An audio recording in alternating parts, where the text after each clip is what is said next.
अब बच्चों मैं आपको एनोड किरणों के बारे में बताने जा रहा हूं कि एनोड किरणें क्या हैं और इनकी खोज कैसे हुई।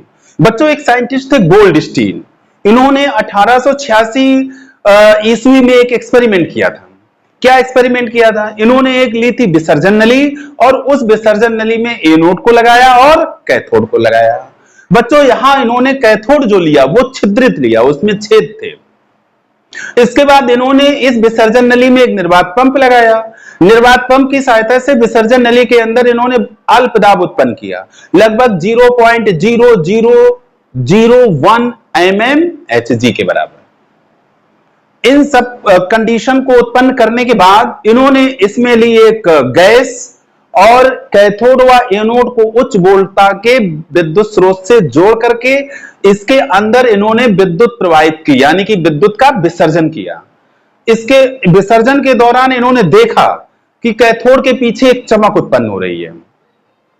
इन्होंने इस चमक का पता लगाया तो एक्सपेरिमेंट के थ्रू इन्हें ज्ञात हुआ कि ये जो चमक है ये कैथोड के छिद्रों से एक प्रकार की अदृश्य किरणों के आ जाने के कारण, यानी कि छिद्रों से अदृश्य किरणें कैथोड के पीछे के क्षेत्र में आ रही हैं और इन्हीं अदृश्य किरणों की वजह से चमक उत्पन्न हो रही है।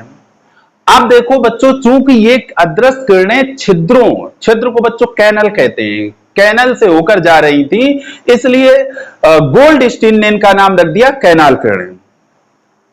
क्या नाम रख दिया? कैनाल किरणें। अब दूसरी बात, ये किरणें एनोड से उत्पन्न हो रही थी, इसलिए इनको एनोड किरणें भी कहा जाता है। बाद में बच्चों रिसर्च करने पे पता हुआ कि ये किरणें अति सूक्ष्म धनावेशित कणों से मिलकर बनी हुई हैं, इसलिए इनको धन किरणें भी कहा जाने लगा। तो इस तरह से बच्चों एनोड किरणों के 3 नाम हो गए। कौन कौन? कैनाल किरणें, एनोड किरणें और धन किरणें। अब बच्चों मैं आपको बताता हूं कि एक्सपेरिमेंट किस तरह से इन्होंने किया था।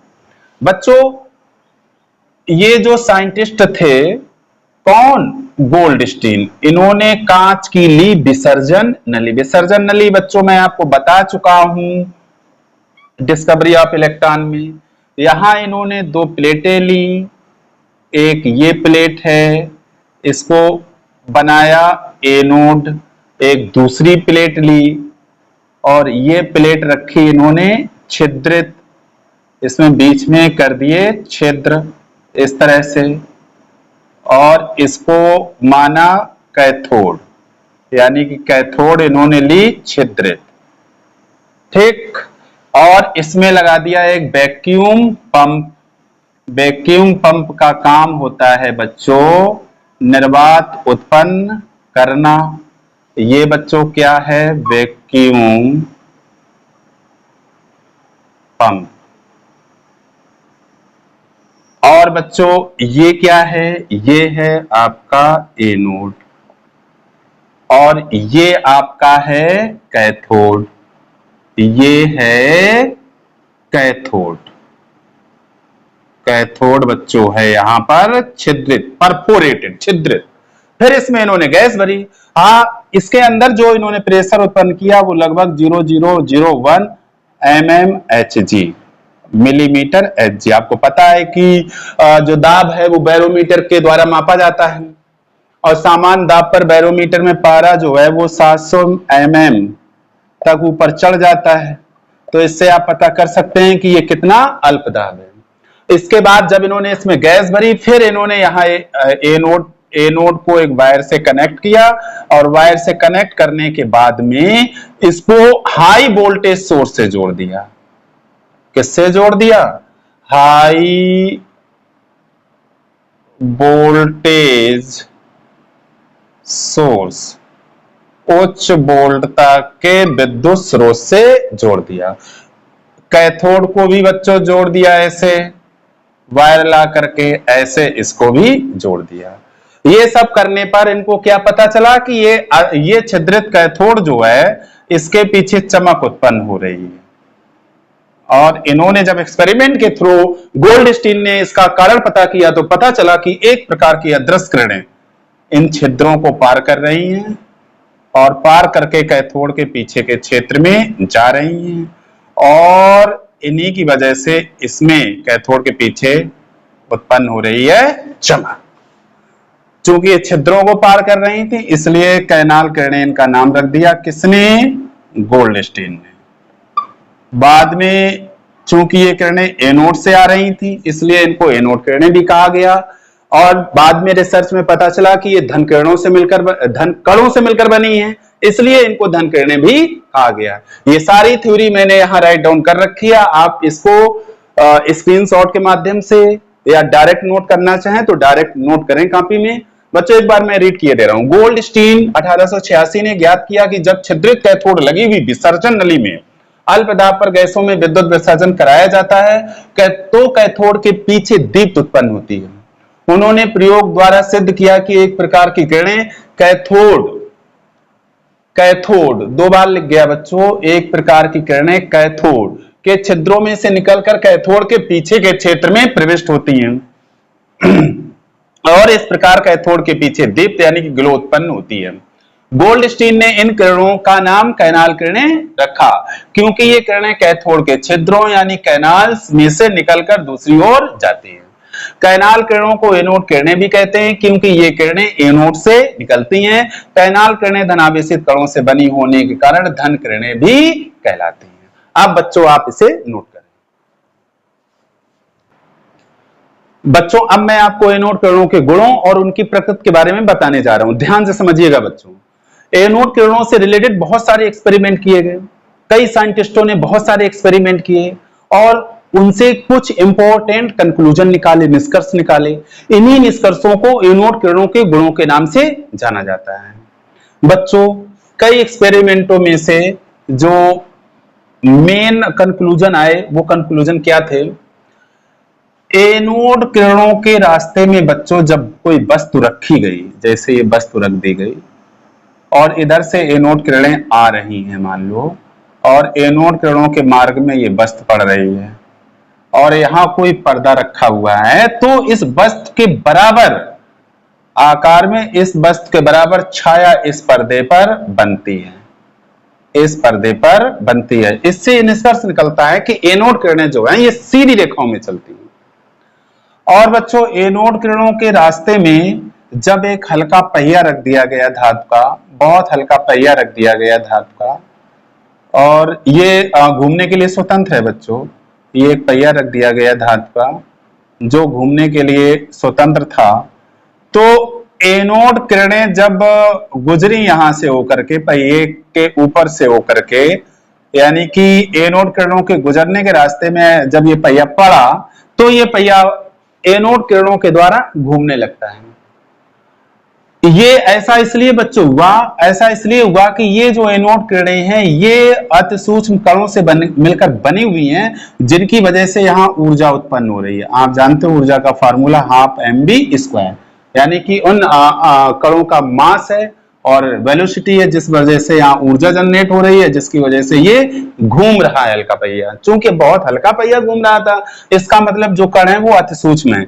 इसका मतलब ये हुआ कि एनोड किरणें अति सूक्ष्म कणों से बनी हुई।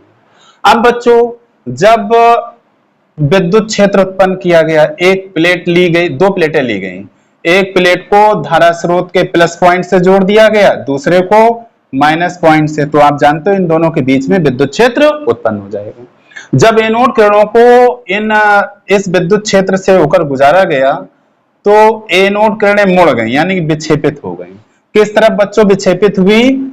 माइनस प्लेट की ओर, माइनस प्लेट की ओर, माइनस प्लेट की ओर विक्षेपित हुई। इससे ये निष्कर्ष निकाला गया कि ये एनोड किरणें जो हैं ये धनावेशित कणों से मिलकर बनी हुई हैं। चूंकि आपको पता है प्लस और प्लस का अट्रैक्शन माइनस की तरफ होता है, तो माइनस की तरफ मुड़ी है, इसका मतलब है कि ये किरणें धनावेशित कणों से मिलकर बनी हुई। अब बच्चों यहीं पर जब विद्युत क्षेत्र की जगह पे इसको चुंबकीय क्षेत्र से गुजारा गया। चुंबकीय क्षेत्र के लिए बच्चों दो दंड चुंबक रख दिए गए, एक चुंबक का नॉर्थ पोल इधर कर दिया गया, दूसरे चुंबक का साउथ पोल इधर कर दिया गया, तो बच्चों इनके बीच में उत्पन्न हो गया क्या? चुंबकीय क्षेत्र।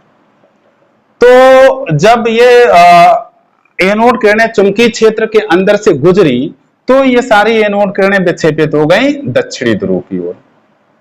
किस तरफ विक्षेपित हुई? दक्षिणी ध्रुव की ओर। बच्चों दक्षिणी ध्रुव ऋणात्मक ध्रुव माना जाता है या ऋणात्मक ध्रुव होता है, तो ये दक्षिणी ध्रुव की ओर विक्षेपित हुई। बच्चों इससे पहले मैंने जो लेक्चर वीडियो अपलोड किया है जिसमें डिस्कवरी ऑफ इलेक्ट्रॉन बताई है, उसमें बाय मिस्टेक मैंने ये बता दिया है कि कैथोड किरणें साउथ पोल की ओर झुकती हैं, जबकि बच्चों ऐसा नहीं है। कैथोड किरणें नॉर्थ पोल की ओर झुकती हैं और एनोड किरणें साउथ पोल की ओर झुकती हैं। उसमें आप करेक्शन कर लीजिएगा। तो इन सारे एक्सपेरिमेंट से जो कंक्लूजन निकले उन्हीं को एनोड किरणों के गुण कहते हैं। और बच्चों एनोड किरणें जो थी ये प्रतिदीप्त उत्पन्न करती हैं, ये तो अभी आपको विसर्जन नली वाले एक्सपेरिमेंट में मैंने आपको बताया। और बच्चों एनोड किरणें जो है धातु की बहुत पतली पन्नी को बेधकर आर पार भी निकल जाती हैं। और एनोड किरणें, इसका मतलब है कि एनोड किरणों में बेधन शक्ति होती है, बेधने की शक्ति होती है। लेकिन बच्चों आपने कैथोड किरणों में भी ये पढ़ा था कि कैथोड किरणें धातु की पतली पन्नी को बेधकर आर पार निकल जाती हैं। जब दोनों में तुलना की गई तो ये पता चला कि एनोड किरणों की जो बेधन क्षमता है वो कैथोड किरणों से कम है। और बच्चों एनोड किरणें जब फोटोग्राफिक प्लेट के ऊपर डाली गई तो इन्होंने फोटोग्राफिक प्लेट को काला कर दिया। इसका मतलब है कि एनोड किरणें फोटोग्राफिक प्लेट को प्रभावित करती हैं। इन्हीं सब बातों को समराइज करने पर इसके गुण आ जाते हैं। एक बार देखिए बच्चों, properties of anode rays, anode किरणों के गुण। नंबर फर्स्ट, एनोड किरणें सीधी रेखाओं में चलती हैं।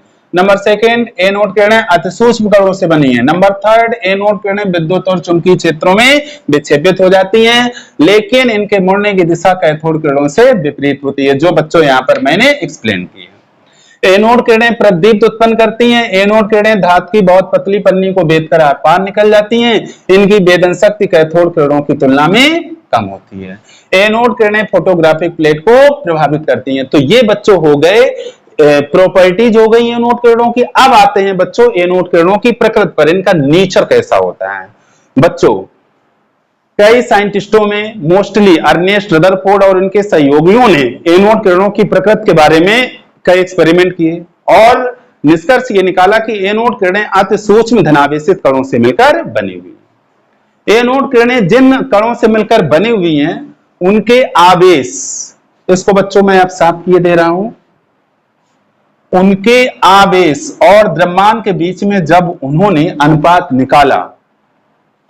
निकाला किसके किसके बीच में, आवेश E मान लो और द्रव्यमान M मान लो, इनके बीच में जब अनुपात निकाला किसने, अर्नेस्ट रदरफोर्ड और उनके साइंटिस्टों ने, तो ये पाया कि ये जो अनुपात है ये विसर्जन नली में उपस्थित गैस की प्रकृति पर निर्भर करता है। यानी कि अलग अलग गैसों की एनोड किरणों के कणों के लिए E/M का मान जो है वो नियतांक नहीं है। इसका मतलब सार्वत्रिक नियतांक ये नहीं है। जबकि बच्चों कैथोड किरणों में आपने पढ़ा था कि E और M का अनुपात सार्वत्रिक नियतांक है, तो बच्चों उसके उलट यहाँ पर ये अनुपात जो है ये सार्वत्रिक नियतांक नहीं। E/M का अधिकतम मान बच्चों पाया गया हाइड्रोजन गैस की एनोड किरणों के कणों के लिए, और वो अधिकतम अनुपात पाया गया 9.579 × 10⁴ कूलाम प्रति ग्राम। और हाइड्रोजन गैस की एनोड किरण का जो धनावेशित कण है उसी को बच्चों प्रोटॉन कहा जाता है, उसी को प्रोटॉन कहा जाता है। तो प्रोटॉन को बच्चों H+ से भी डिनोट करते हैं। बच्चों आप देखिए जो हाइड्रोजन होता है, हाइड्रोजन में एक प्रोटॉन होता है और एक इलेक्ट्रॉन होता है। हाइड्रोजन में कोई भी न्यूट्रॉन नहीं होता है।